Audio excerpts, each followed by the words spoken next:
The September 10th, 2019 regular meeting of the Mentor Exempted Village Board of Education is called to order. This meeting is being held in accordance with Section 3313.15 of the Ohio Revised Code. Mr. Wilson, will you please call the roll? Mrs. Briner? Here. Mr. Buckley? Here. Ms. Jisling? Present.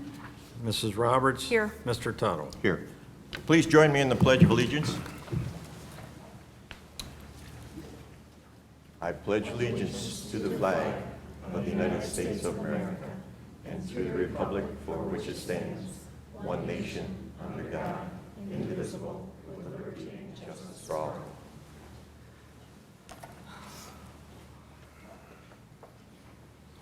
I would like to welcome everyone to the September 10th, 2019 regular meeting of the Mentor Exempted Village Board of Education.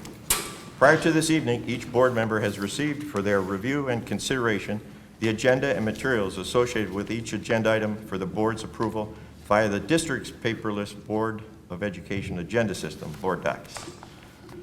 The public can access the agenda through the school district's website. The agenda is available at the district's website for public viewing the Sunday prior to the board meeting. Board members have the opportunity to call the superintendent and chief financial officer for information concerning agenda items and to request, if needed, additional information. There are two places on the agenda when the board entertains comments from the community. The first hearing of the public is dedicated to those who wish to address the board on agenda items only. The second hearing of the public is dedicated to those who wish to address the board on any subject, whether it is an item on the agenda or another issue. When addressing the board, please state your name. Comments are limited to 3 minutes. Please address questions to the president. This meeting is being televised on a delayed basis and will be shown on Spectrum Cable, Channel 1026, Mentor, and Channel 1025 in Mentor on the Lake. This meeting is also being videotaped and will be shown on our YouTube channel, Cardinal TV, Mentor, Ohio. Please place your mobile telephones on silent mode during the meeting.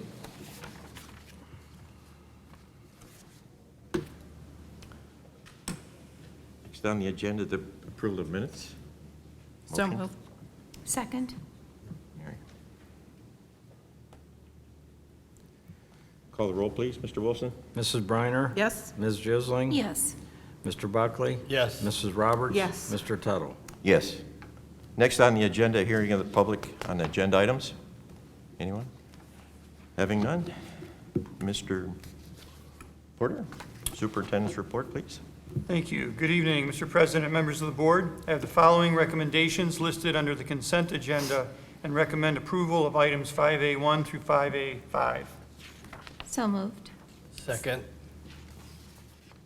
Please call the roll, Mr. Wilson. Ms. Jisling? Yes. Mr. Buckley? Yes. Mrs. Briner? Yes. Mrs. Roberts? Yes. Mr. Tuttle? Yes. Thank you.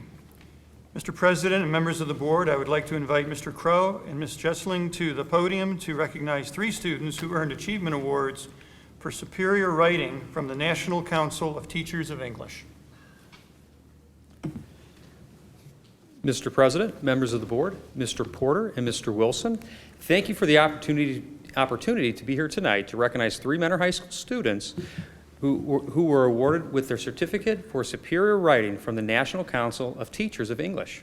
Tracy Coleman, our English department coordinator, will share more information about this prestigious award. Thank you. Thank you, Mr. Crow. Mr. President, members of the board, Mr. Porter and Mr. Wilson, the National Council of Teachers of English awards the English Achievement Awards in Writing as a program that was established in 1957 to encourage high school students to write and to recognize some of the best student writers in our nation. Only students who are juniors may be nominated by their English teacher to participate. Each student submits 2 pieces of writing for the award, which are read by national judges and judged based on the expression of ideas, language use, unique perspective, and voice. Last year's prompt was The Human Chorus, which encouraged students to explore how literature has the power to transform us, ignite us, and unite us. 3 Mentor High School students, Katie Krosniak, Sydney Unger, and Natalie Uppoltz, achieved the highest distinction possible, the Certificate of Superior Writing. Would students please join me at the podium?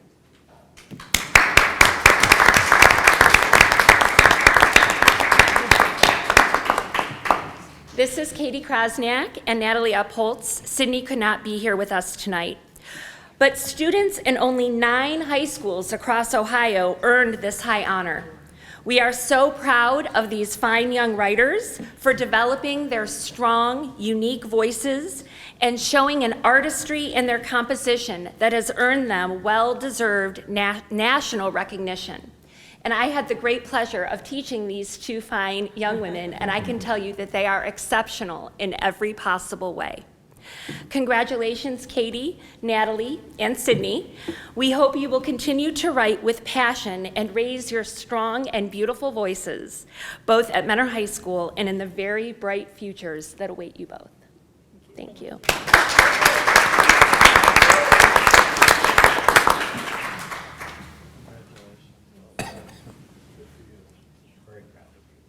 Congratulations. Well done.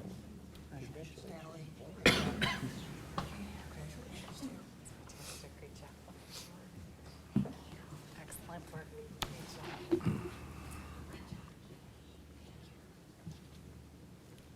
Congratulations, ladies, on this outstanding achievement.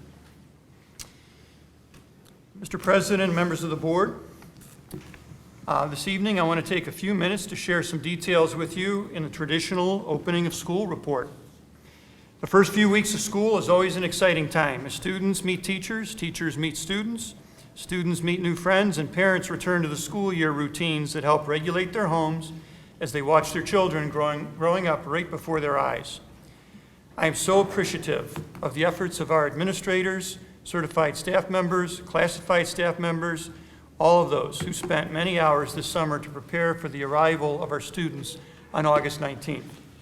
Just 3 days earlier, on August 16th, all staff members gathered as an entire group in the Fine Arts Center to hear a series of speakers present with focus on one common theme, the power of the relationships we have with students and how beneficial that can be. Already, not quite 4 weeks finished, we can see the positive influence the staff has had on our students. Similarly, I'm appreciative of all the work our parents do at the home end to prepare their children, whether it's a simple task like packing lunches or something more complex like proofreading that first essay of the year. We are grateful for the partnerships that begin anew each year. We ended last school year with just under 7,500 students, with an exact number of 7,498 students enrolled during the last week of school. This year we began with 45 fewer students total. That comes on the heels of graduating about 650 students and welcoming in 500 kindergarten students, which means in those grade levels between kindergarten and 12th, we have picked up again this year over 100 students more who have transferred in than transferred out. This fits the same pattern we have seen the last 3 years, showing a leveling of our district's enrollment after more than 2 decades of enrollment decline. We will learn more about that as we plan to conduct an enrollment study this year to better understand if this pattern will continue. Specifically enrollment-wise, our buildings have all remained within approximately 20 students of what we had at the end of last year, with the largest gains of 19 students at Mentor High School, which is actually a very small percentage gain, 14 students at Sterling Morton, and 12 students at Shore. The biggest drops were Lake, which lost 21 students, and Fairfax, which lost 17. But overall, the buildings are at healthy capacities for making excellent use of our facilities, which was a major goal of our right sizing that was planned almost 2 years ago. Also, our middle schools, with Memorial at 869 total and Shore at 855 total, are only 14 students apart in number from each other, creating a good balance between the two. As we head further into the fall, I look forward to seeing the growth from our students, the continued dedication of our staff, and the incredible support we get from our parents and community. I think everyone understands how important it is to continue building on an excellent foundation as we tackle our mission of inspiring students today to reach their potential tomorrow. Questions? Thanks, Mr. Porter. I'm always impressed at how seamlessly all those moving parts come together. And it takes the hard work of everybody involved and excellent leadership. So thank you to everybody who had a hand in it, and that's from parents on up to the boss.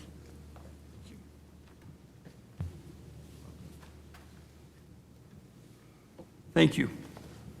Mr. President and members of the board, I am recommending approval of agenda items C1 related to certified personnel and C2 through C4, all related to human resource matters. So moved? Second?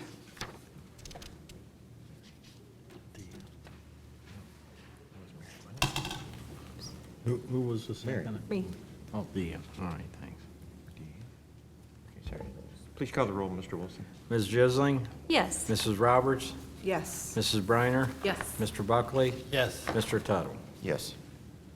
Thank you. This concludes my portion of tonight's agenda.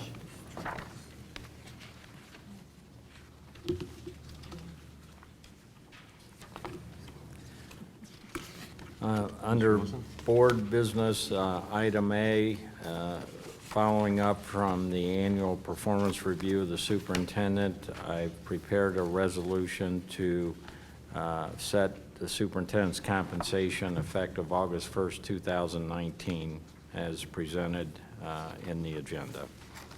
So moved. Second?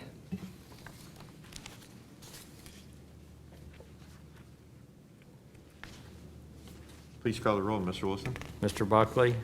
Yes. Mrs. Roberts? Yes. Mr. Buckley? Or, I'm sorry, Mrs. Briner? Yes. Ms. Jisling? Yes. Mr. Tuttle? Yes. And I'd like to request the Board of Education set a special meeting to approve the annual appropriations.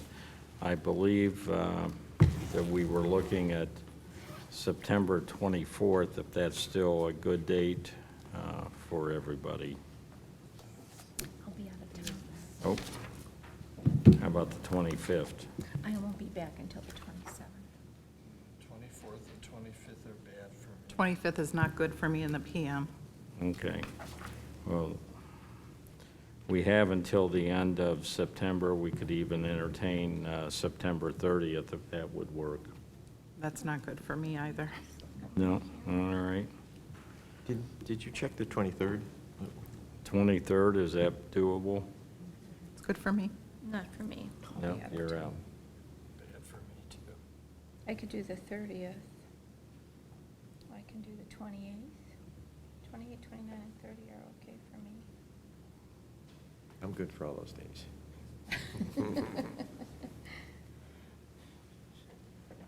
Is the 20th too early, Dan? The 20th?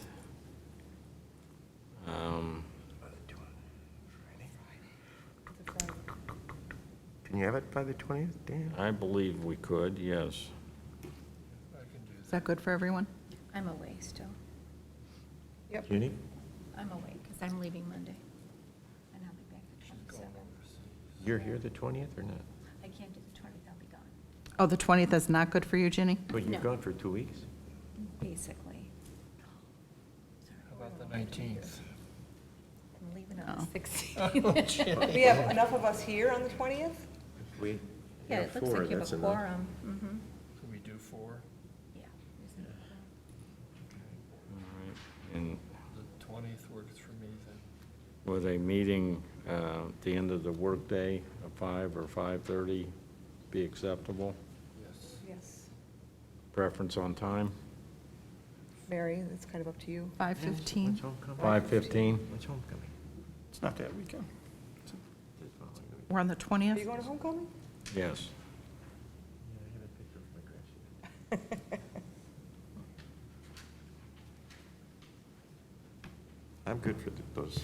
All right, those so dates. we'll post a notice and have materials 20th? out to you in advance, but September 20th, 5:15 PM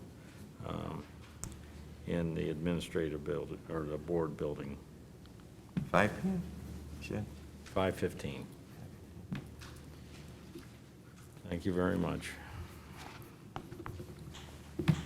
Mrs. Briner, legislative report? An analysis was recently conducted on the new school funding legislation that was proposed by Representatives Robert Cupp from Lima and John Patterson from Jefferson. This was done by school funding expert Dr. Howard Fleeter. And this was introduced in June after almost 2 years of work by the legislators and nearly 20 superintendents and treasurers from around the state. Fleeter was pleased with the bill's provisions that developed a base cost methodology for the funding formula, eliminates the community school deduction mechanism, replaces the state share index with an alternate state local share mechanism, and increases funding for economically disadvantaged students. However, he concluded the proposal needs improvement, says it falls short of closing the equity gap between wealthier and less wealthy districts. He also added that its distribution formula must be corrected to increase equity and more accurately reflect differences in ability to pay across districts. Dan, I know you've been pretty involved in following this very closely. Did you want to add anything on that? Yes, if I may, and I've known Howard for many, many years, and even if he were sitting here, I'd tell him I respectfully disagree with him. When we talk about state funding for schools, there's more state funding than just the foundation. That's certainly the dominant force of focus. However, if you recall, every year in our budget book as well as our forecast book, I present a summary of lost state subsidies that we traditionally got, whether it was through tax policy changes that reduced the homestead and rollback reimbursements, the school bus subsidies, or the loss of tangible personal property taxes, or the impact and lost revenues from public utility deregulation. And in a case like ours, where we're perceived to be one of those rich districts, this year we will receive $14 million less than we would have in 2004 if not for those policy changes. And also, many of the wealthier districts, particularly in the Columbus area, are high-growth districts. And the fundamental concept of funding in the base formula, which Howard does acknowledge is a good methodology, is based on the cost to educate one student in a classroom. And if you have more students, that would mean you should get more money. And like it or not, most of the growth in student population is occurring in the wealthier districts, particularly in the metropolitan areas. Conversely, the rural districts do have many challenges, and there are some funding mechanisms and more we can do to help them.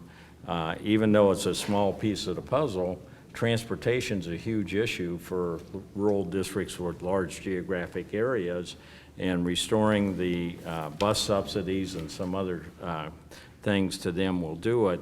But I fear that we're slipping back to, everyone agrees the current system of funding is broken, but as soon as we try to fix it, well, if everybody doesn't get more money, and if there isn't a bias to rural districts or urban districts, that's not right, which is counter to the whole thing. And I've worked in an urban district. I understand many of the challenges that are there, but I also understand urban districts have less students than they did 10 years ago also. So if we're funding an individual student and there are less students, we have to recognize that. And I see later in your report you're going to talk about the student wellness and success funding that's in this budget, $675 million. Again, that can be targeted funds to help those in most needs, and sadly that's more focused in the urban areas that has a proportionately larger need for those funds. So I still am hopeful. I've been told that House Bill 305 will have hearings this fall. There are over 100 co-sponsors to the legislation initially, so there are hopes that it will move through. And it is a very, as you said, Representative Cupp's a very well-respected Republican. Representative Patterson's a very well-respected Democrat. It's very unusual to see that bipartisan support. So I've already told Howard many of these things in conversation. We don't quite agree on this, but we're still very hopeful of progress. Okay, thank you, Dan. All right, next up, a revised plan was released regarding Academic Distress Commission law. Lawmakers could be making a decision as early as this fall. This is regarding Senator Peggy Lehner, Republican from Kettering. She chairs the Senate Education Committee. She'll be holding hearings starting September 10th, which was today, to receive feedback on the proposed changes. They were released to the public on September 5th. The proposed changes would create a 5-member panel called the School Transformation Board. They would be charged with overseeing improvement efforts in school districts with persistently poor report card grades, among other responsibilities. This bill would also designate school districts to be in improvement status if they receive 2 consecutive overall F grades on the report card. Such a district would also be required to create an improvement plan for its low-rated buildings and would be eligible for state funding to contract with a school improvement organization. Accepting this funding and executing a contract would delay the establishment of an academic distress commission until the 6th consecutive overall F grade. Regarding the takeovers, the bill largely keeps them intact with some changes like renaming academic distress commissions as school improvement committees and renaming the chief executive officer as a director. The bill also delays from 3 to 4 years the number of consecutive overall F grades that trigger the establishment of an academic distress commission or school improvement committee. This 4-year trigger would apply only to districts that do not accept state funding and execute the improvement contract. OSBA is hosting a free informational webinar on this Friday, to discuss the details of the Senate's proposed changes to academic distress commissions and answer any questions. Details were supposed to be released on eAlert today. Next thing is the Student Wellness and Success Funding website that Dan mentioned. Governor Mike DeWine and Superintendent Paulo Di Maria last month launched a website to provide resources and assistance to school districts and community partners for spending $675 million in student wellness and success funding that was created in the 2-year state budget bill. This website includes funding information for school districts, including allowable uses of the funds and the entities with which districts can partner to spend the funds. It also features a frequently asked questions tool to answer commonly asked questions about the new funding. The new website is designed to be a tool for schools as they begin their work with community partners, designing student wellness and success programs that meet their students' needs, DeWine said. A student's overall wellness impacts their ability to learn, and with a new focus on meeting these needs, we can encourage a lifetime of success for Ohio's kids. A couple new bills that were recently introduced. House Bill 321, introduced by Reps P. Scott Lips, Republican from Franklin, and Brigid Kelly, Democrat from Cincinnati, to require age-appropriate instruction in school sexual abuse and sexual violence prevention and in-service staff training in child sexual abuse prevention. House Bill 322, introduced by Reps Don Jones, Republican from Freeport, and Gail Manning, Republican from North Ridgeville, to modify the Ohio Teacher Residency Program. And House Bill 326, introduced by Adam C. Miller, Democrat from Columbus, to permit a public employees retirement system or school employees retirement system disability benefit recipient elected to certain offices to continue receiving a disability benefit during their term of office. Lastly, Senate Bill 181, introduced by Senator William P. Cooley, or Coley maybe, the second, Republican of Liberty Township, to require the Chancellor of Higher Education to create a template for workforce education partnership programs. That's all I have. Anybody have questions or want to add anything?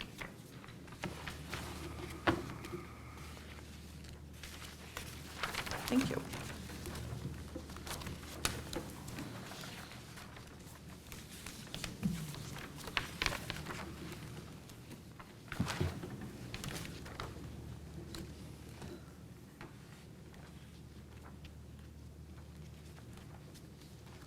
Thank you, Mrs. Briner. Chief Financial Officer's report and recommendations. Yes, I recommend the Board of Education accept recommendation A and B, and I am withdrawing recommendation C at this time. I apologize that we had some challenges with the holiday weekend and getting our monthly financial statements assembled and distributed with the agenda last Friday. They are posted on board docs now, and August is a relatively quiet month. We're still operating under our temporary budget. The tax settlement normally comes in September, which is a major revenue event, and expenses are tracking to past patterns. So things are pretty normal in the appropriations. The investments are presented, and again, represent the entire portfolio we have. The supplemental appropriation was to accommodate the bid opening last week and the varsity softball field to be constructed on our campus. We found a way to work around that pending adoption of the final budget, which will now be on September 20th. So I'm withdrawing C. So Thank you, moved. Mr. Wilson. Second? Please call the roll, Mr. Wilson. Mr. Buckley, Yes. Mrs. Roberts, Yes. Mrs. Briner, Yes. Ms. Jisling? Yes. Mr. Tuttle? Yes. That completes my items. New business? Hearing of the public? None? Okay, thank you very much. Do we have a motion to move to executive session? So moved. Second? Is that Mary? Yes. Please call the roll, Mr. Olson. Mrs. Briner, Yes. Ms. Jisling? Yes. Mr. Buckley? Yes. Mrs. Roberts? Yes. Mr. Tuttle? Yes. And purpose of executive sessions to discuss the sale of real estate and conduct the treasurer's performance of review.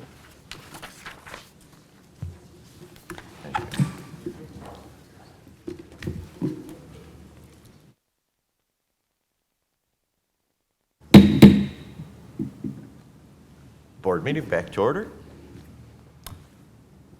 And the results. Mrs. Briner, do we have a Okay. resolution? The board has conducted a performance evaluation annual for the treasurer, Daniel Wilson, and I would like to recommend a salary increase on the base of 3.5% to be effective August 1st, 2019. We will be removing the performance stipend. We are going to also offer a new 5-year contract to be effective at the expiration of the current contract, which expires July of 2020. And I think that covers everything. Am I correct? Thank you. You need a motion. Mary made the motion. So second? Please call the roll, Mr. Wilson. Mrs. Briner, Yes. Ms. Jisling? Yes. Mr. Buckley? Yes. Mrs. Roberts? Yes. Mr. Tuttle? Yes. Thank you all very much. No further business? Motion is Motion okay. to. Oh, sorry, hammer it. I want to hammer it. Done. Motion? So moved. And we Second. got it. All right. I'm not going to hit the Now you hammer can bang again. it again. Nah, Mrs. Roberts? Yes. it's lost its Mrs. appeal. Briner? Yes. Mr. Buckley? Yes. Ms. Jisling? Yes. Mr. Tuttle? Yes.